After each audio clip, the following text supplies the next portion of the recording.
the ocean dry or one can't pump the ocean dry. Ocean pump అనేది ఇక్కడ verb అమ్మా. తోడడానికి verb ఏం వాడేమో, one cannot pump the ocean dry. Pump పంపుడు పంపుడ, pumping to pump, to have pumped, to infinitive అంటారు దాన్ని. పర్ఫెక్ట్ ఇన్ఫినిటివ్ అంటారు. To have pumped, have pumped third form, to have pumped perfect infinitive అంటారు దాన్ని. ముళ్ళల్లో ద్రాక్ష పళ్ళు దొరకవు.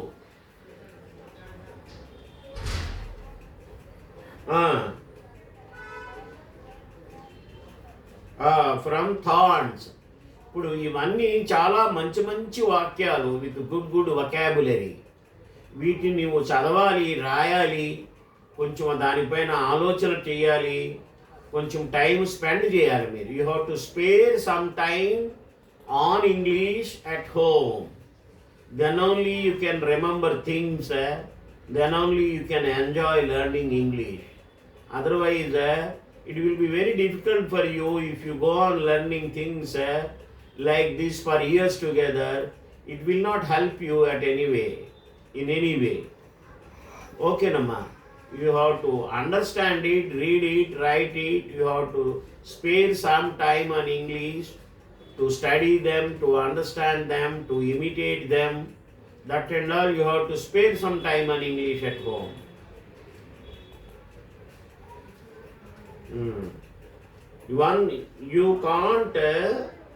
One cannot gather grapes from thorns. ఇక్కడ గ్యాదర్ అనేది వెర్బ్ అమ్మా.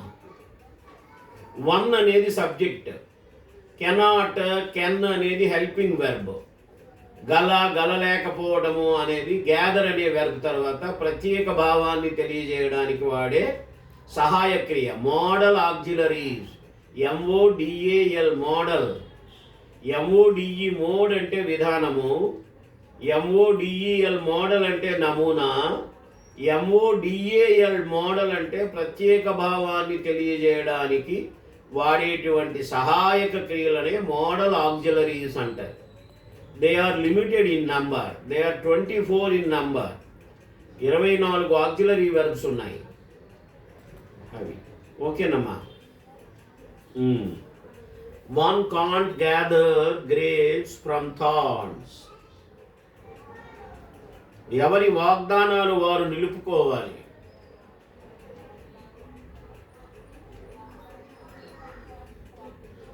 One must keep up one's promises.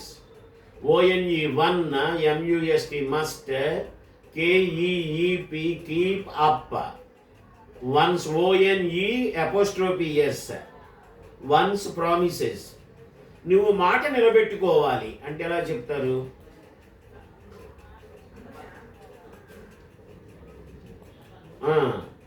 నిలబెట్టుకోవాలి, తప్పకుండా నిలబెట్టుకోవాలి.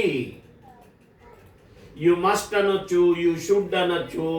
You have to keep your word. You must keep your promise. You must keep your word. You must keep your promise.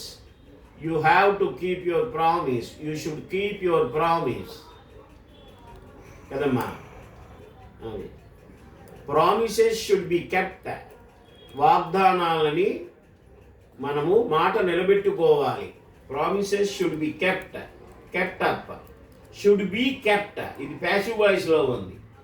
ఎవరైనా, నీవైనా, నేనైనా, ఎవరమైనా మానవులం అన్నాక మనం ఎవరికైనా ప్రామిస్ చేసినప్పుడు అవి నిలబెట్టుకోవాలి, నిలబెట్టుకోబడాలి.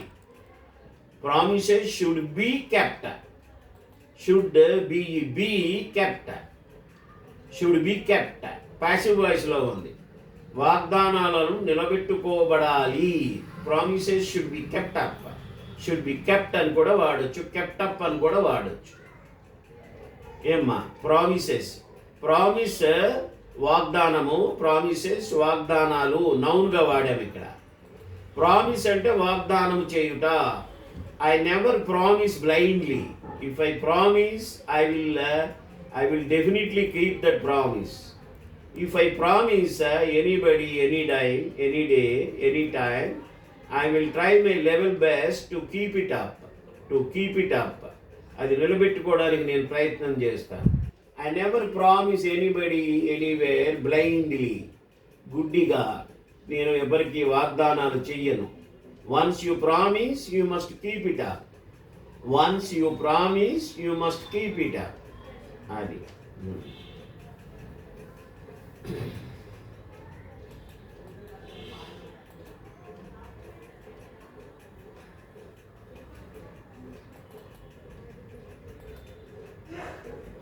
ఈచ్ కామా ఎవిరీ రాయండమ్మా. Each comma every.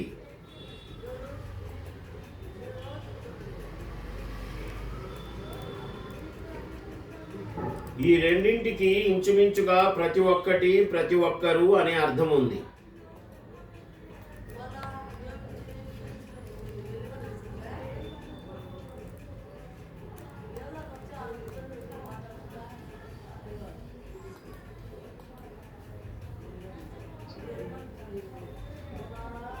అనే అర్థం ఉన్నది.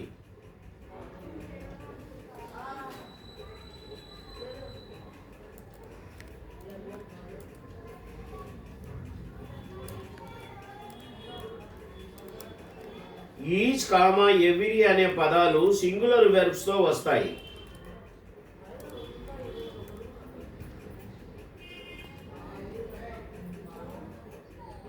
ఈచ్ కామా ఎవ్రీ అనే పదాలు సింగులర్ వెర్బ్స్ తో వస్తాయి.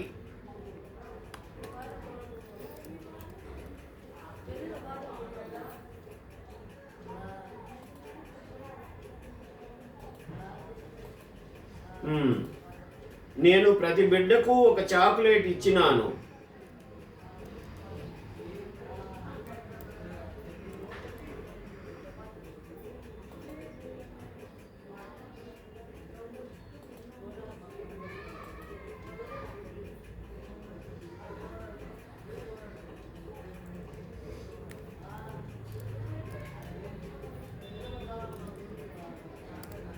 ఇందులో సబ్జెక్ట్ ఏదమ్మా? ఆబ్జెక్ట్ ఏది? ప్రతి బిడ్డ. ఇందులో ఇంకొక డైరెక్ట్ ఆబ్జెక్ట్, ఇండైరెక్ట్ రెండు చాక్లెట్ అనేది ఇంకోటి ఉంది, ఇంకొక ఆబ్జెక్ట్ ఉంది. ఇందులో వెర్బ్ ఏదమ్మా? ఇచ్చినాను. ఇస్తున్నానా, ఇచ్చినానా, ఇస్తానా? సింపుల్ పాస్ట్ ఈవెంట్ ఇది. పాస్ట్ ఈవెంట్ అవ్వచ్చు. నిన్న మొన్న అనే గతాన్ని పదాలు లేవు, బట్ ఇవ్వడం అనేది జరిగింది. ఇప్పుడు ఇచ్చినట్టుగా చెప్పాలి అని అనుకుంటే ఐ హ్యావ్ గివెన్ అనాలి. లేదా నిన్న మొన్న గతంలో అన్నట్టుగా చెప్పదలుచుకుంటే I gave. Give, gave, given. Giving, to give, will oblique shall give, to have given. చెప్పండి. ఐ గేవ్, నేను ఇచ్చినాను. ఏంటి? ప్రతి బిడ్డకు. Each child or every child. I gave each child a chocolate.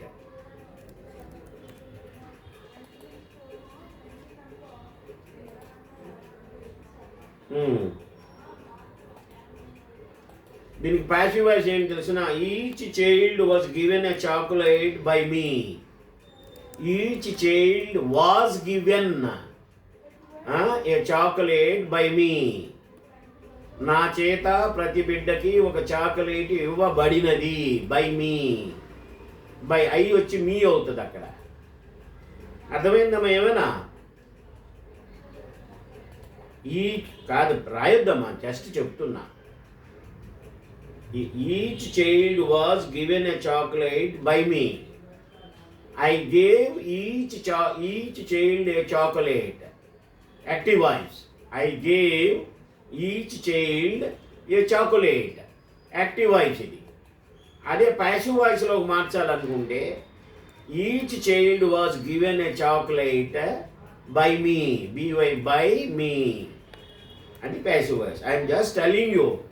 ఏంటి యాక్టివ్ వాయిస్, ఏంటి ప్యాసివ్ వాయిస్ అనే ముందు ఒక అవగాహన రావడానికి అప్పుడప్పుడు చెప్తా ఉంటా. ఇప్పుడు మీకు ఒక అవగాహన ఇంకా టెన్సెస్ మీద రాలేదు కదా. And once you thoroughly understand the tenses, then we can discuss the chapter of active voice and passive voice. ఇప్పుడు రామ కిల్డ్ రావణ, రాముడు రావణుని చంపెను. ప్యాసివ్ వాయిస్ ఎలా చెప్తారు? రావణుడు రాముని చేత చంపబడెను అని passive voice. Killed by Rama was ఎందుకు వాడాము? ఇచ్చిన సెంటెన్స్ సింపుల్ పాస్ట్ టెన్స్లో ఉంది, యాక్టివ్ వాయిస్లో. Rama killed simple past tense second ఫామ్లో ఉంది. కాబట్టి ప్యాసివ్ వాయిస్లో వాజ్ కిల్డ్ చంపబడెను, చంపబడి ఉండెను, చంపబడి ఉండెను, అందుకే వాజ్ వాడాను. Ravana was killed by Rama. I take non veg every week. Non veg is taken by me every week. అది సింపుల్ ప్రజెంట్ టెన్స్ కాబట్టి ఈజ్ వాడాము. Non veg is taken by me every week. People take non veg on Sundays. People generally take non veg on Sundays. ఇది అలవాటు. Take ఇది simple present టెన్స్లో active వాయిస్లో ఉంది. Non veg is taken by people generally on Sundays. Is taken by people on Sundays. అది simple present టెన్స్లో passive voice. నేను చెప్పింది Ravana was killed by Rama, ఇది సింపుల్ పాస్ట్ టెన్స్లో ప్యాసివ్ వాయిస్, అందుకే వాజ్ వాడాము. అమ్మా, have you got some idea? Yes, I have got some idea. పూర్తిగా మాట్లాడాలి. The more you talk, the more you get the confidence in the beginning. Don't give cut short answers. Yes, no, all right, will not give you confidence. Have you understood? Yes, I have understood. And I have not understood. Will you please repeat it? Will you please tell it again? Will you please repeat? Will you please repeat again అనకూడదు. Repeat అంటేనే మళ్ళీ చెప్పడం. Repeat తర్వాత again అనే preposition వాడకూడదు. Will you please tell it again, దయచేసి ఇంకొకసారి చెప్తారా, మర్యాదగా అడగడం. Could you please tell it again, could you please tell it again, could you please repeat, could you please repeat, మళ్ళీ ఇంకొకసారి చెప్తారా. I have not followed, I have not got your point, I have not understood your point, I have not caught your point. Me point నేను పట్టుకోలేకపోయాను. I have not caught your point, పట్టుకోలేదు, follow కాలేదు, అర్థం కాలేదు అని చెప్పడానికి అన్నమాట. Whenever you want to speak anything, please try to speak completely in the beginning. Once you are thorough with the things, then you can give short answers. ఓకేనమ్మా. నేను ప్రతి బిడ్డకు ఒక చాక్లెట్ ఇచ్చినాను. ఐ గేవ్ ఈచ్, చెప్పండి. I gave each child a chocolate. A అనేది article వాడాము. Chocolate 1, 2, 3 అని దాన్ని లెక్కింపగలుగుతాము. సింగులర్ కౌంటబుల్ నౌన్ కాబట్టి ఏ వాడాము. గేవ్, ఐ గేవ్ ఇచ్చినాను. ఐ హ్యావ్ గివెన్ ఇచ్చి ఉన్నాను. ఐ యామ్ గివింగ్ ఇస్తున్నాను. ఐ విల్ గివ్ రేపు ఇస్తాను అన్నట్టుగా. ఐ వాంట్ టు గివ్ ఇవ్వాలనుకుంటున్నాను. ఐఎమ్ థింకింగ్ ఆఫ్ గివింగ్ ఇవ్వాలనుకుంటున్నాను.